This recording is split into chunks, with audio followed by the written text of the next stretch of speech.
would have thought that Kith, Marvel, and Asics would be doing another collaboration together so soon? What's happening, everybody? Welcome back to the channel. If it is the first time you're touching down in this channel, welcome to Small Feet Big Heat. We talk sneakers, we talk streetwear, and everything in between. It's been 3 long weeks of waiting, but they are finally here. The Kith, Marvel, and Asics collaboration, specifically the Asics Gel 1130 out of the collection. Not an easy collection to get your hands on. It definitely wasn't a very obtainable drop. I saw a lot of L's going around, so I'm feeling very lucky that my raffle entry was selected. I entered for the Gel 1130, which was inspired by Magneto, and I also entered for the Keanu, which was inspired by the Silver Surfer, and this is the pair that came home. The Gel 1130 normally retails at $90 to $100, so there is a bit of upcharging going on, and I think that's to be expected. This is a 3-way collaboration.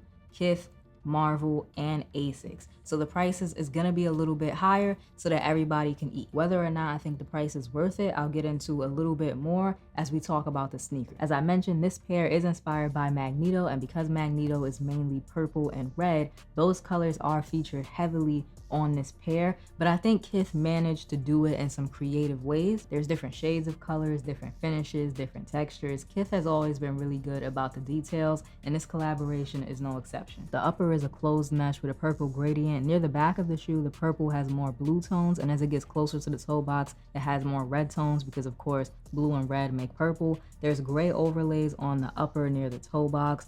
It's probably a synthetic leather material, but it kind of has a metallic finish to it that's interesting. And you can also notice there's parts of that finish near the toe box that has like a swirling pattern to it. And also in the middle near the laces, it has that same swirling pattern. But other areas of that gray overlay are smooth and flat. So that's an interesting little detail. I like how they did that. It's probably a detail that not a lot of people are gonna notice, but every time I look at these, I kind of pick up on something new. The tiger stripes have some bright red and purple accents, but there's also a little bit of that metallic in there as well. As far as translating Magneto's look to a sneaker, I think Kith executed it really well. The closed mesh on the upper, along with that gray that's almost metallic, those overlays on the upper, the small detail of having the swirling in some of the panels, but not all of them, it really sells that supervillain look. When I think supervillain or anti-hero, whatever you want to call Magneto, I'm thinking about the cape and the tights and the mask.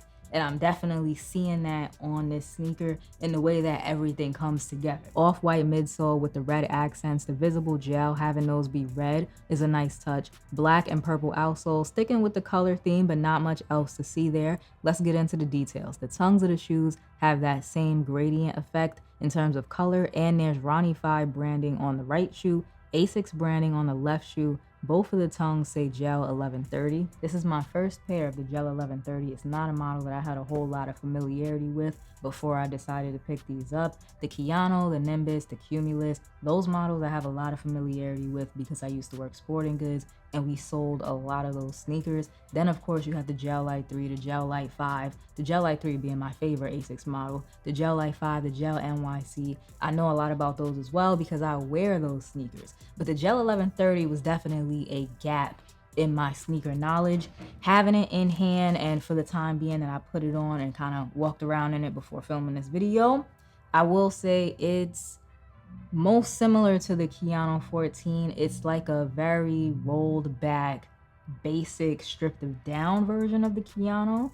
The comfort is definitely there. The stability is there if you're thinking about picking them up. But on foot, you can definitely tell that it is an older Asics model. I picked these up in a size 6, my true size, and that was the right way to go for me.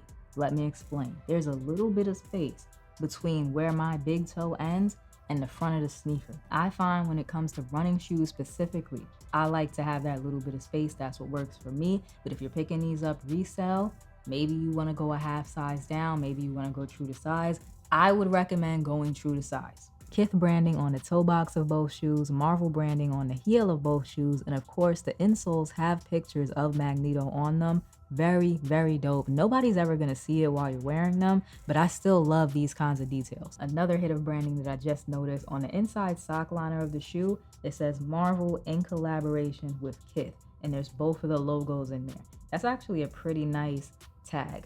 Lots of branding on this sneaker, and it is a 3-way collaboration, so you would expect that. They want, you know, their brands to be visible. If anybody sees you walking around in these, they want people to know where they came from. Aside from details, I'm also a sucker for packaging, and the packaging on this collaboration is great. This is the level of detail, consideration, effort that we should be getting when it comes to collab packaging. It's supposed to be special. This box in itself,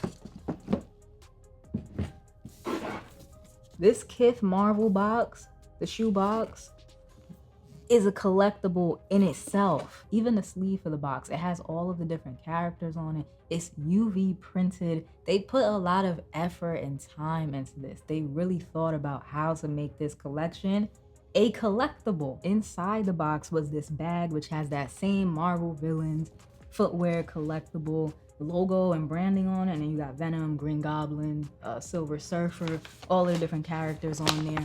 It's a premium experience from start to finish, and that is what Kith gives you every time. So yes, you know, the upcharge is there on the sneakers from, you know, $100 retail for regular pairs, GR pairs, to $155 for a collab on an older Asics model. But is it worth it? In my opinion, yes. As if all of that wasn't enough, another big calling point for this collab was that you get a comic book with every pair. There are different rarities, so some of the comic books had metallic covers, and even in those metallic covers there was a red, a green, a silver, and those had different rarities. And then you had this one, which is the one that I got, which is the just common Kith branded Marvel comic, which is perfectly fine with me. I bought this collab for the sneakers, so I'm not even tripping about getting the common comic book. There are some extra lace options included, so let's go through those right now. You have the black solid pair that's inside the shoe right now, a white solid pair, this red pair, which is a rope lace, and it has blue detailing on it, like blue dotted detailing on that. And then a set of purple laces, which I think are gonna look pretty cool in there. I don't know which one I'm gonna like better. I'm gonna have to see when I do the on foot. And of course, I'm gonna be swapping all of these out in the shoes so that y'all can see exactly what they look like. There's been a lot of discourse surrounding Kith this year. I don't know what it is. I think that it's the recent kind of spotlight that's been placed on Ronnie Fi and Kith, where in previous years, it's kind of like Kith was making major moves, but it just wasn't talked about as much. Yeah, it's on the websites and the blogs, but you kind of have to go searching for that. You know what I'm saying? You have to be somebody who wants to have their finger on the pulse, who is paying attention to the streetwear community, to fashion blogs, to that type of thing in order to get the information, where now I think it's just being talked about a little bit more in the mainstream. And it makes it feel like Kith or Ronnie Fi came out of nowhere or had this recent success out of nowhere. But Kith has been around and making moves, major moves, for over a decade now. Like, I remember going to Kith after school, hop on a train, go to Soho, pick up a t-shirt, pick up a hat, whatever I could afford at the time with my little Target job. Like, Kith has just been a staple in my closet for years at this point. So it blows my mind to hear people with their think pieces now. Like, is Kith worth it? That being said, this is just another really strong collaboration coming from the brand. Very happy to add these to the collection. Excited to style them, see what I could do, what I could put together.